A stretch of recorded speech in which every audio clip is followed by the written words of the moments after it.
is the Investor Connect podcast program. This is Hall T. Martin. I'm the host of the show, in which we interview angel investors, venture capital, private equity, family offices, and many other investor groups for startups and growth companies. I hope you enjoyed this episode. Thank you for joining us.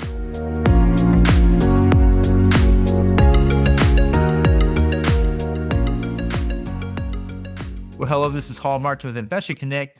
Today we're here with David Vulcano, an executive and angel investor deeply embedded in the Nashville ecosystem. By day, he serves as vice president for clinical research compliance and integrity at HCA Healthcare, helping one of the largest healthcare systems in the world navigate the complexity of clinical research, ethics, and regulatory compliance across hospitals, physician practices, and health tech partners. He's also honorary president for the Society for Clinical Research Sites and has held leadership roles on numerous boards and committees tied to clinical data and research, which has made him a widely recognized voice in how clinical trials are designed, run, and governed. He's also president of the Music City Angels. David, thank you for joining us. Hey, thanks, Hall. I appreciate it. It's great to be here. Great. So where are you calling from? All right, here in Nashville, Tennessee. Well, great. Well, let's talk about the Music City Angels and its role in the Nashville and Southeast startup ecosystem. What role do you see it playing? Well, Music City Angels has been around for a little over 15 years or so. It started its journey called Angel Capital Group. And after COVID, they had some joint ventures that started and dissolved. And right after COVID, they did a rebranding for it. So Music City Angels is the Nashville chapter for a larger angel syndicate called Community Equity Partners. Most of the staff of Community Equity Partners is based out of Knoxville. But we have a chapter here in Nashville, Music City Angels. There's a chapter in Knoxville called the Marble City Angels, a chapter in Memphis called the Blue City Angels, and some other regional chapters around. We are the angel groups. We manage angel funds as well as an angel club. The difference, the fund, are your typical, venture 2 and 20 type funds. And the club model is a little bit more relaxed. It's, you see the pitches, you pass the hat, and you see who wants to go in onto the particular deal. So we are typically among the first money in on companies, first startups, and that's kind of where we fit. We're not isolated to only Nashville-based deals. We do deals from all over the country. But of course, there are some benefits of doing it right here in Tennessee. So how does Music City Angels evaluate early stage investment opportunities and select founders? What's your criteria and what are you looking for? Yeah, so typically we like to see, and typically, as you know, Hall, the typical deal is like 30%, right? So, but typically we want to see at least an MVP developed on this. We don't fund R&D, we don't fund science projects and things along those lines. So, we fund the businesses behind them. So typically we like to see a lot of that done already to an MVP. And normally, as I mentioned before, along the continuum, we're among the first money in right after friends and family in these particular companies. We have seen a little bit later stage deals all the way up to Series A's. And of course, we participate in some of those when we are earlier investors in a company and we have, rights to participate in the down rounds. We have a screening process. So part of our network, in multi-city network, things will get screened through our website. We have a very relatively light screening application. We're not asking for hundreds of documents and full diligence documents, but a relatively light screening that goes to the staff with Community Equity Partners that kind of vet the deal and see if it fits within the vibe of what we normally go in, especially on the club side of things. If it does, the deal will go to one of our chapters to be screened. So right here in Music City Angels, we'll probably screen anything that's healthcare related, entertainment industry related, probably some fintech related deals. I always say if it involves chemistry or physics, go to Knoxville. They're smarter than us when it comes to that kind of stuff, right? We can write a song about it, we can treat it, but when chemicals are talking and laws of physics, Knoxville, we have people out of Oak Ridge and engineering school and all that kind of stuff out there for it. So we'll bring it to a chapter with an affinity to screen it. And once that deal does a live pitch, we meet monthly. We have about 2 pitches a month that are selected to pre-screen. And if that works well and the chapter, gets sufficient soft commitments for the deal, we'll open it up to the rest of the network to go ahead and pile on some additional monies to go into that initial round. But that's typically the process that we go through. Start with the application through the website and go through the pre-screening process, get the local pitch, and then hopefully everything works well. So what are the key sectors and themes that, the Music City Angels are finding most compelling in today's market? Wow, today is, interesting times, of course. Healthcare, I think, is something that we are still very strong in. Fintech is something that we see a lot in, and advanced materials, are certainly things that are strong in our portfolio. A lot of things with electric vehicles, battery technology, things along those lines. Everybody's coming with their AI solutions nowadays, which, that's fine. But we're most interested in, recognizing, hey, AI is a great tool, but tell us about the problem you're solving, how you're solving it. If AI is a component of that, that's great. But the whole AI boom right now of people come in and say, oh, we're an AI company. It's like, well, you've kind of lost interest in us. So healthcare, we still see as strong. Fintech, we see as strong. Advanced materials, we definitely see as strong. And any kind of infrastructure play, we definitely see strong. Okay. So what differentiates the strong early stage founders from the rest in the first meeting or pitch? What are the strong ones doing that make them stand out? Wow. Yeah. So, I think first and foremost, if they can excite the base, right? We're going to have people in there that have thousand other deals to look at, right? I mean, we screen hundreds of deals before we get to the one or two that are going to pitch. And the founders that really differentiate are the ones that can definitely excite the base. They're coming prepared for the pitch event. Probably we've had some of our staff or even myself that have kind of seen their preliminary pitch and coached them to say, hey, your pitch is great. This is the kind of thing that's going to resonate with our group, and this is the kind of thing that is not going to resonate with our group. And as long as they're adhering to that, that'll improve their chances of resonating with the group. It's always annoying when you coach a founder to say, our group prefers this over this, and they seemingly didn't even listen to you for that. They're going to essentially get what they asked for out of that. Making sure that they touch all the points. You're only going to get about 15 minutes of time, and making sure you hit all the points. I mean, we treat the screening pitch as the teaser for us to want to learn more, not educate us on everything or deep dive into any individual verticals. So, what is your problem? Tell me about your team. Tell me about your solution. Tell me about the investment terms. Tell me about the exit strategy. And exit strategy is something that, unfortunately, so many founders forget to put in there or discuss. But we're definitely looking at, how are we going to get our funds back in return on this? We're angel investors. We're not in it for a lifetime of business. We might do lifetime business with you as a person, but that's because you're going to come to us with 3 or 4 or 5 companies, each with successful exits in those scenarios. So I think that's the biggest advice that we give to the founders is look at our pitch guidelines. We're happy to send them to anybody that's going to have a scheduled pitch for us. Adhere to them. Make sure you touch all the major points on that, and then we'll, be teased enough to have follow-up information afterwards. And how does the group approach valuations? Are there any ceilings or boundaries that you stay within? Yeah, well, first we like to see something along those lines. We know that in early stage companies, as early as we're going in, it's always tough to put evaluations on that. So, we're doing the convertible notes. We generally don't like SAFEs. We will do some SAFEs, but we're generally on convertible notes. But there's been this interesting trend we've seen in the past 3 or 4 months, all these companies coming with convertible notes or even SAFEs without valuation caps. And I'm not sure who's given them all that advice. Yeah, exactly. Right. I'm not sure who's given that advice. And when we ask them, he says, oh, well, our deal is very special. Our deal is very unique. It's highly exciting. And we're like, yeah, I'm sure it is, but we have, 300 of those right behind you that are also unique and exciting and things like that. So I'm not sure what conference they went to or something, but making sure those deal terms are good with those valuations. So in many cases, we are pushing those firm valuations down the line, but we are very realistic in the caps on those, especially when you're coming to a SAFE or well, the convertible note, or especially a SAFE note, which is already somewhat disfavored in the heartland anyway. Okay. So what are some common red flags the Music City Angels look for when assessing startups? What gets them an instant no? Well, term sheet. Like we talked about, you come to a term sheet with a convertible note or a SAFE without a cap. That's interesting.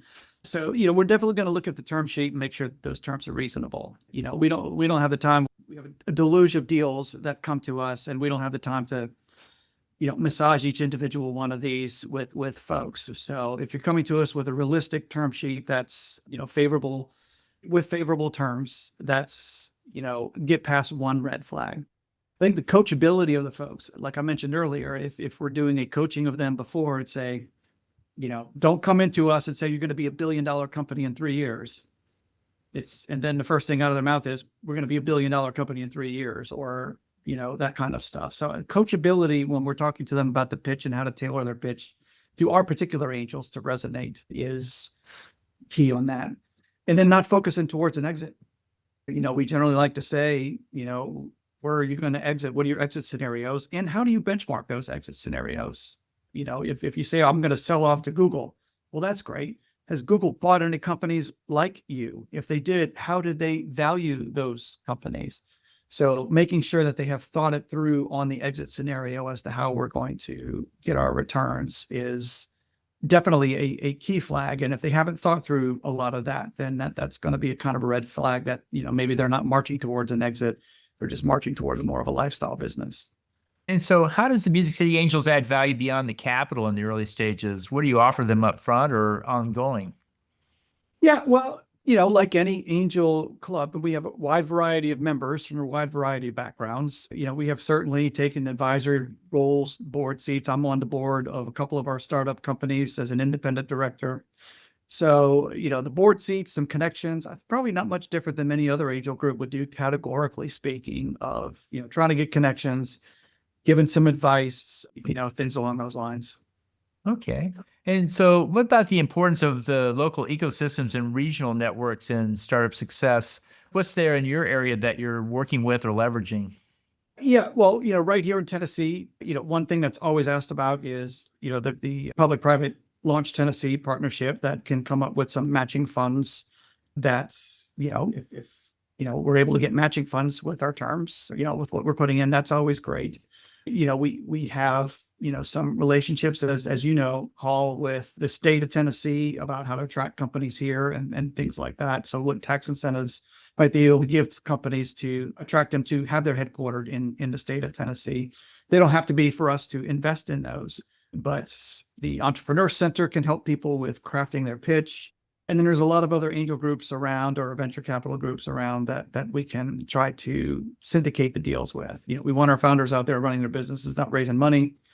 We may not write the $20 million check or the $10 million check to them, but we know, some networks around, and sharing with other networks around, whether we're sharing our diligence work with them or they're showing their diligence with us, so that we're all making sure that we're not wasting a lot of duplicate time in things like diligence and things like that, when we can rely on other angel groups, or other angel groups can rely on us to help out with that and get the speed to the funding of the companies.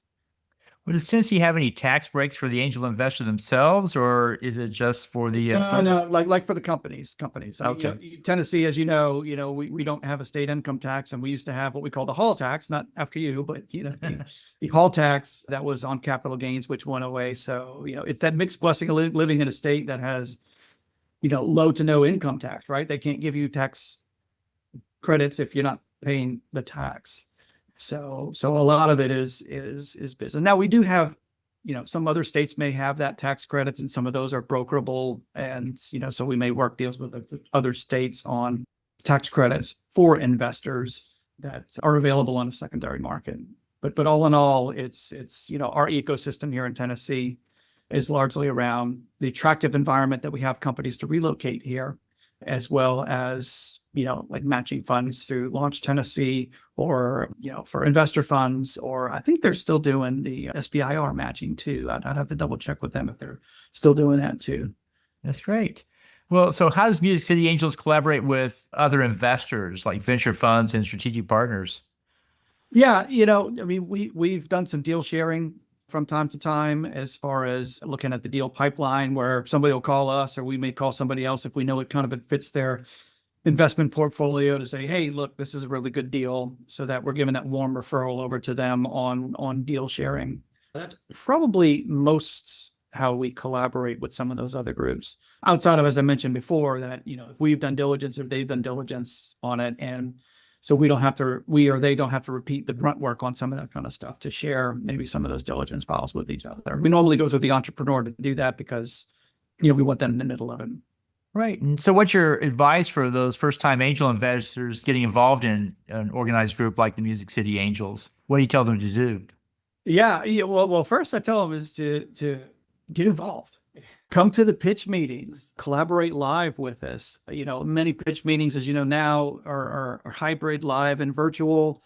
And there's, nothing like working with these early investors to come into the live meeting and see the interactions live and things like that. So I always encourage them to come in person to these, our screening events as opposed to just virtual.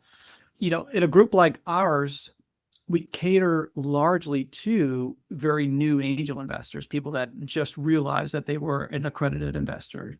We only do our nature of our group is only doing the quiet solicitation deals for accredited investors only.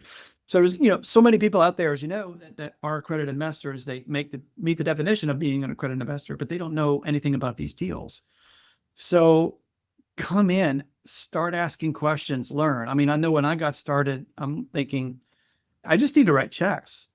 There's nothing like having skin in the game to write those checks and start learning by having that skin in the game. So when I started Hall, I think I had the sins of a lot of other folks to say, I'm a really bright guy, and you have to be bright and smart enough to screen out 49 out of the 50 deals, right? But that upper echelon, that upper 0.5% deal, that's tough to determine the winners from that, right? So, there's so many variables that come into play. And I think initially I was kind of deluding myself and thinking, I'm a real smart guy. I can differentiate those winners. Yeah, you're laughing, right? So it's hard. It's hard. You got to know to screen out the get them out of the weeds, right? And when you work with angel groups, they normally have people or staff that screen out the 49 out of the 50 that are just not part of what you should do. But I did so many deals in the beginning where I was like, oh, that deal's crap. And then it's a 3 to 5 exit in a year. And then the other one's, oh, this is a home run. And it's just dead in 2 years. So I humbled myself and to listen to the talking heads and say, you know what? If the group's going in, go in. So come to the wisdom of the group. Even if you're only putting in $5,000 or $10,000 into, piling on with a particular group, listen to that and go along with it. That's kind of the first advice. And the second, and be clear, we're not registered investment advisors, but it's, what are your goals in doing this investing? This is a special class of investments, right? Your highest risk, highest rewards.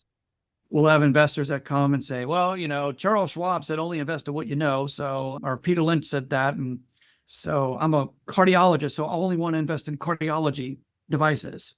Well, that's fine. But, after 2 or 3 investments, you're going to start tripping over yourself, right? And aren't you already invested heavily in cardiology if you're a cardiologist? Why not diversify your brain and your portfolio into a lot of these other types of things? Same thing with people that come and say, well, I only want to invest in the companies where I can add value and I can give my time. It's like, all right, well, that's fine. But how much time do you have to give? And if you're doing 2 or 3 companies and you're doing 5 hours a week on these companies, do you have all that time to give to these folks? So, I just encourage them to think about what they're going after in this. It's their money and it's for them to do what they want to do, but, kind of think through it and then listen to people that have been, a few years down that path and to the wisdom that they bring. Great. Well, I want to ask that question to the leader of the Band of Angels, and the response was, don't write a check in the first 90 days. So what's your take on proper diligence here? How long is it before you really have done your diligence and can know that this is a good deal or not? Yeah. We have a saying that I hear a lot is, everybody wants to be the first, everyone wants to be the first person to write the second check. In that scenario. So yeah, diligence is key. Diligence has to be done. That doesn't necessarily say that you have to roll up your sleeves and do everything. If you're a solo angel person, yes, you're doing everything. When you're part of a group, you're crowd sharing that to either the hired staff that are helping it or other members of the group. I mean, I don't invest in anything that's life science or healthcare related because it would be a conflict with my day job at HCA, right?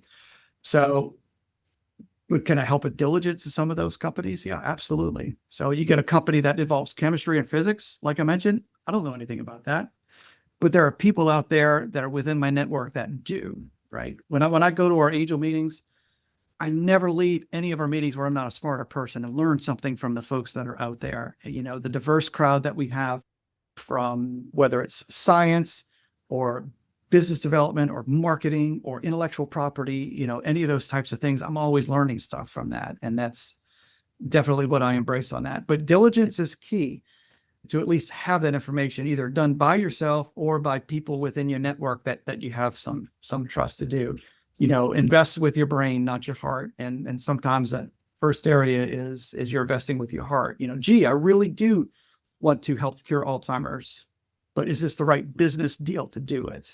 You know, in that scenario, because otherwise you're putting money behind bad deals that won't come to fruition, as opposed to the good deals that would do fruition and make movement in that. I'll tell you a personal story was, you know, I had a good colleague of mine. We had done many deals together. And he came to me with one deal. We started doing a couple deals and they started getting a little weird. And then he came to me with one deal and I was busy. And I just said, yeah, okay, look, here's some money to seed for it, right? Didn't think about it. Seemed okay, trusted, even though it's a person that I've done that stuff before, didn't do the diligence on it. And it was just, you know, the whole thing just went horrible. So yeah, diligence is key, but you know, that's also part of the reason to go to an angel group is that number one, your time to do it all yourself. And then number two, you have a lot of other people with a lot of other expertise that can help. Right. So, what's your guidance for founders seeking angel investment from the Music City Angels? You know, how should they prepare and engage with the group? To engage with the group, like I said, we try to funnel everything through the website. You know, if you're reaching out, I mean, I even have on my LinkedIn profile, if you submit me something via LinkedIn without going through the group, it's going to be categorically ignored, right? So, you know, go through the screening process to get the pre-screening done. That's key.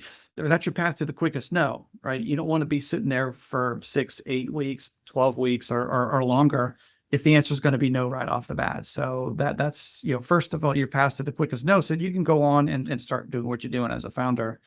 But go through that process put your, you know, your initial deal docs of requesting on that. If you know one of our members, if you know me, if we meet somewhere and you want to reach out to me, that's fine. But I'm mostly going to put you through that process so that we can get that in there, compare it to all the other deals that are going out there and moving forward. So the biggest thing I would say is just go to the website, and I think you can put the link on there for entrepreneurs to found and put your deal docs in there. And if we have a separate relationship, that's great. But if it's unsolicited, it's going to be ignored unless you go through the website. Right. You have to explain to many first-time founders that angel groups get anywhere from 100 to 150 applications per month. They just don't have Yeah. time to have the personal conversation with each person about how the process No, works. no. And God, you know, and I love it. And I probably do the same thing too. You know, you go out on LinkedIn or something like that. Hey, can we have a cup of coffee? I don't like coffee. Would you mind take a look at my pitch deck? No, I don't have time, you know, and Right. there's entrepreneur centers that are out there to help you develop your pitch deck. There's a lot of other resources out there. We can't be everything to all people in those scenarios. And yeah, it is key. So if we say that, you know, what is your exit strategy? If that's the question, go and answer the question. We have people that, you know, go online with the application and, you know, we ask, get your financial performance, and they don't upload anything. It's like, okay, well, you'll be categorically denied because you didn't follow some of the basic instructions. And I don't believe we're very onerous with ours. I mean, I'm sure some angel groups get extremely onerous at the pre-screening stage. We're really not very onerous at the pre-screening stage. We just want some basic information. If the deal looks good and we go to pitch and we get enough soft commitments, then we'll move to, you know, more document gathering and diligence and things like that. Cool. Well, in the last few minutes that we have here today, what else should we cover that we haven't? Oh gosh, I don't know if I'm sure if we haven't covered that we haven't. It's been a thrilling ride. I've enjoyed it. I've been, you know, a member of this particular group for almost since its inception, about 14 or so years ago. And it has been great, you know, diversifying the brain as well as the portfolio, you know, coming in, meeting fantastic people, being part of very bright conversations, always learning more. So, you know, if you are a person out there that wants to invest in these companies, have great conversations, meet some great people, and not having to have a big upfront commitment like in a fund, and you want to join a club, just, reach out to me. You can reach out to me through the Community Equity Partners website. Sometimes on LinkedIn, I'm not good at LinkedIn. And like I said, if you're doing a pitch on LinkedIn or, for a company, it's probably going to be ignored. But find us and come out to us, and happy to have a discussion as to, what this is all about. Great. Well, how best for listeners to get back in touch with you? The Community Equity Partners website is probably the best way. Get to their staff, and if you're Nashville based, they'll probably get you connected to me. If you're connected somewhere else in Tennessee, they'll connect you to one of our other local chapters in those areas.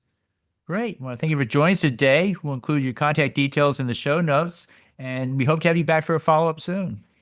Hey, thank you very much, all. Have a great day.